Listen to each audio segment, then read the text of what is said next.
saya mengamalkan kitab itu, makanya saya jadi orang kaya. Dan jenengan sama saya, jenengan orang pakai osuge karena jenengan nggak pernah ngaji kitab itu. Nanti kapan-kapan kita ngaji kitab Kaifa Takunu Ghaniyan, bagaimana caranya supaya jadi orang, kamu jadi orang kaya. Ini Mas Mansis kesini langsung pesen kitabnya itu. Ada kitabnya itu, cara menjadi orang kaya. Dan di antara caranya itu adalah bangun subuh. Di antara ada bab namanya Mafatihur Rizki wa Asbabul Ghina. Mafatihur Rizki wa Asbabul Ghina. Kunci-kunci rizki dan penyebab-penyebab kaya itu di antaranya adalah bangun pagi. Maka saya nggak heran kalau orang kota itu rizkinya lebih banyak daripada orang kampung. Karena apa? Dari contoh ini saja udah jelas. Jenengan orang kota subuh bangun atau tidur?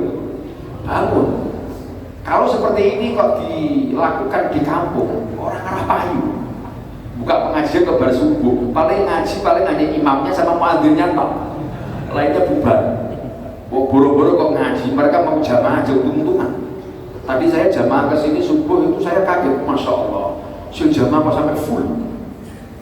Makanya ya pantas kalau rezeki, jadi rezeki orang kota dan rezekinya orang kota. Karena sampean mampu bangun di waktu subuh, itu luar biasa. Itu dan itu memang membuka pintu rezeki, pintu rezeki. Orang-orang kampung pagi-pagi seperti ini masih molor, masih tidur, makanya rezekinya juga rontok angin, dipersulit oleh Gusti Allah. Maka saya gak heran, masya Allah, kenapa kok jenengan semangat ngaji-ngaji pagi seperti ini, subuh jamaah sampai segitu banyaknya. Akhirnya dimuliakan oleh Gusti Allah, rezekinya dilancarkan oleh Gusti Allah. Alhamdulillah. Ini harus disemangati. Kemudian, kenapa kalau orang itu perlu jadi orang kaya? Dengan semangat lagi jadi orang kaya. Ini mohon maaf ya, saya nggak bawa kitab. Kata Mas Jafar katanya terserah Gus sampai ngomong nopo mawon. Jadi ngomong saya pokoknya seadanya di otak saya nyambung untuk ini. Bisa memahami omongan saya gitu? Atau pakai bahasa Jawa mawon? Bahasa Jawa malah senang saya. Saya nggak pernah sekolah umum, saya mohon maaf. Saya dari kecil mondok di sarang saya. Saya itu mondok di sarang, belajar sama kiai-kiai di sarang. Setelah itu ke Syria, setelah itu. Jadi bahasa Indonesia saya nggak begitu lancar. Jadi mohon maaf kalau saya nggak bisa memberikan bahasa yang indah buat jenengan. Tapi kalau bahasa Jawa, oke. Kalau mau pakai bahasa Jawa, iya. Jenengan nggak bisa bahasa Jawa? Nggih. Nggak bisa bahasa Jawa Barat. Bahasa surga itu bahasa berapa? Bahasa surga bahasanya bahasa apa? Bahasa Arab ya. Bahasa Arab dan bahasa Jawa. Kenapa kok Jawa? Karena kan nama saya Ridwan. Jadi penghuni surga kan malaikatnya Ridwan. Jadi harus bahasa Jawa.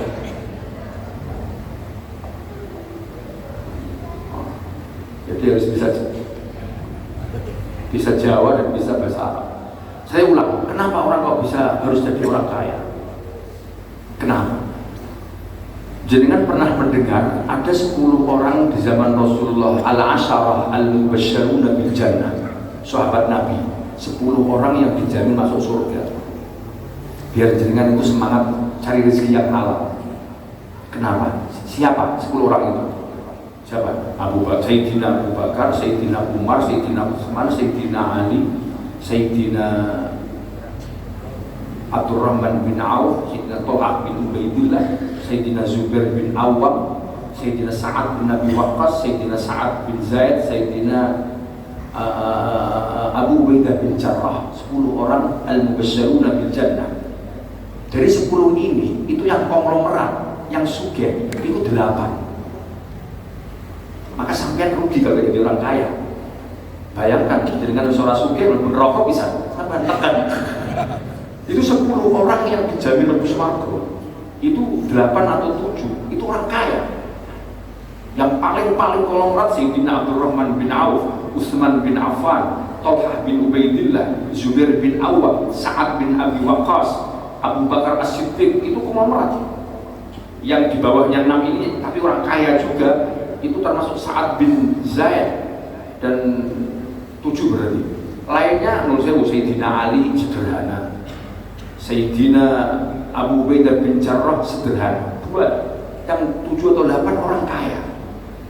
Dan orang kaya ini yang dinas oleh Rasulullah, yadkhulunal jannah bighairi hisab, dimasukkan surga tanpa hisab. Jadi perlu nggak orang Islam itu kaya? Perlu. Kalau kasarannya andai kata kok udah kaya, kok izin rokok, mending kan merasakan kaya di dunia. Bayangkan di dunia udah uripe rekoso, di akhirat neraka. Kan innalillahi wa inna ilaihi raji'un. Jadi kaya itu penting. Tapi kaya yang tidak sembarang kaya, kaya yang digunakan di jalan Allah, kaya yang digunakan untuk menafkahi anak istrinya, keluarganya, kaya yang digunakan untuk kepentingan Islam itu. Dan orang-orang orang-orang kaya di zaman Kanjeng Nabi, mohon maaf, jangan salah paham omongan saya, itu malah jarang ngaji. Ngajinya kayak jenengan, nanti tanggal merah. Ngajinya nunggu tanggal merah. Coba jangan cek dengan hadis-hadis di Sahih Bukhari, Sahih Muslim, sampai cek dengan Musnad Abu Ahmad, Tirmidzi, Nasai. Masihlah sing banyak kan an Aisyah, an Abu Hurairah, an Abdullah bin Mas'ud, an Abdullah bin Umar, an Abdullah bin Abbas. Itu mayoritas. Karena mereka adalah, mohon maaf, orang-orang yang memang, mohon maaf, secara finansial mereka orang-orang sederhana, gampang-gampang orang miskin. Jadi orang miskin daripada nganggur dan ngomong akhirnya ngaji. Beda dengan jenengan kan orang menengah ke atas mau ngaji. Berarti kelasnya jenengan tuh kayak Sayyidina Utsman bin Affan, Abdurrahman bin Auf. Amin. Gak usah diamini, saya bukan doa ini. Dan kalau mau didoain ya jenengan datang ke rumah saya. Bawa gula sekilo ya. Apa? Ini bukan doa, ini saya cerita supaya jenengan semangat nyari rezeki yang halal. Siapa bilang Islam itu tidak boleh jadi orang kaya? Ada cerita yang menarik. Rasulullah itu adalah orang yang luar biasa hebatnya dan hikmahnya. Kalau beliau kumpul sama orang-orang miskin, itu beliau ya ngajarnya menyemangati orang-orang yang miskin. Wis tenang, melarat ora apa-apa. Wong melarat engko cepet mlebu swarga bareng nyong, jadi kayak gitu. Cara Jawa seperti itu. Perlu diartikan pakai bahasa Arab. Wis tenang, enggak apa-apa kamu orang miskin. Nanti kalau kamu miskin malah enak, hisab sithik, nanti kamu di surga bareng sama saya. Surganya malah perak dengan saya. Kanjeng Nabi ngomong seperti itu, bicara seperti itu di depan orang-orang miskin, di depan Abu Hurairah, Abdurrahman bin Sakhr, Abu Darda, Bilal bin Rabah, Abdullah bin Mas'ud. Itu orang-orang yang memang orang miskin. Jadi untuk menyenangkan hati mereka. Nah, pernah ada seorang sahabat orang miskin ketemu Kanjeng Nabi, kemudian diberi semangat oleh Kanjeng Nabi, jadi miskin gak apa-apa. Nunduri sedih sebentar, nanti kamu mati malah gak ada hisabnya, cepat surga beneran saya. Seperti itu dipahami oleh orang miskin itu, bahwa yang cepat lebih surga orang miskin. Berarti nekor bahasa balagonya, mafhum mukhalafahnya, orang-orang yang kaya itu terlambat lebih surga. Pahaman orang miskin. Coba kalau seperti itu, sampai ini terakhir beneran lebih surga. Kalau saya nggak mau. Jadi kan gak apa-apa, terakhir swarga. Mau sampai. Akhirnya ada sahabat yang pulang lewat pasar, ketemu Abdurrahman bin Auf. Abdurrahman bertanya, Kang, tadi kamu habis ngaji? Wong sugih takon wong larat. Abdurrahman bin Auf orang kaya, gak pernah ngaji, sibuk di pasar. Ngajinya benda tanggal merah, bagi jenengan. Maka jarang habis Abdurrahman bin Auf, juara sekali. Karena beliau kan jarang ngaji, sibuknya di pasar boleh duit, tapi uangnya untuk Islam. Makanya seperti ini mestinya orang-orang kaya yang nggak mau ngaji nggak apa-apa. Jadi kan orang-orang kaya Bekasi nggak ngaji nggak apa-apa, tapi duitnya ikut ngaji. Paham sampai maksudnya? Orangnya nggak ngaji nggak apa-apa, tapi ya nyumbang apalah makanan kotak, makanan, atau jaringan yang ngaji dikasih beras 10 kilo. Jadi kan yang nggak punya ngaji, yang kaya menyumbang hartanya. Itu kalau seperti itu bagus, itu zaman Rasulullah seperti itu. Saya ulang cerita tadi. Kemudian tanya, tadi kan Nabi cerita apa? Cerita kalau orang miskin itu dijamin mlebu swarganya cepat. Dan kata Nabi ini tambahan sahabat tadi, katanya mafhumulahnya dia, orang kaya itu terlambat terakhir mlebu swarga. Itu diomongin seperti itu, langsung Abdurrahman bin Auf langsung galau. Waduh, kalau saya ini kaya raya, nanti di akhiratnya endingnya saya itu masuk neraka, masuk swarga terakhir, bahaya ini. Ini beliau Abdurrahman bin Auf yang memang kekayaannya mindsetnya akhirat. Coba kalau sampai diomongin, kira-kira jawabannya apa? Lah orang mulus, yang penting kalau suge, cuma duitnya. Oke, itu kalau kita, bukan kita, jenengan. Saya enggak, itu jenengan. Akhirnya Abdurrahman bin Auf seketika itu punya kepala, wah kalau seperti ini bahaya. Akhirnya beliau, Sayyidina Abdurrahman bin Auf mengumpulkan semua hartanya, dikeskan semua barang-barangnya, aset-asetnya dijual semuanya. Orang-orang yang punya hutang sama beliau dimintain semua, yuk yang punya hutang bayar. Terkumpul berupa emas atau perak, uang. Kemudian karena beliau pengen melarat, terobsesi dengan ngendikannya sahabat tadi, akhirnya uang tadi dikumpulkan oleh beliau dan dibelikan sesuatu yang kira-kira. Contohnya seperti ini, kalau di Bekasi itu makanannya adalah nasi, ya.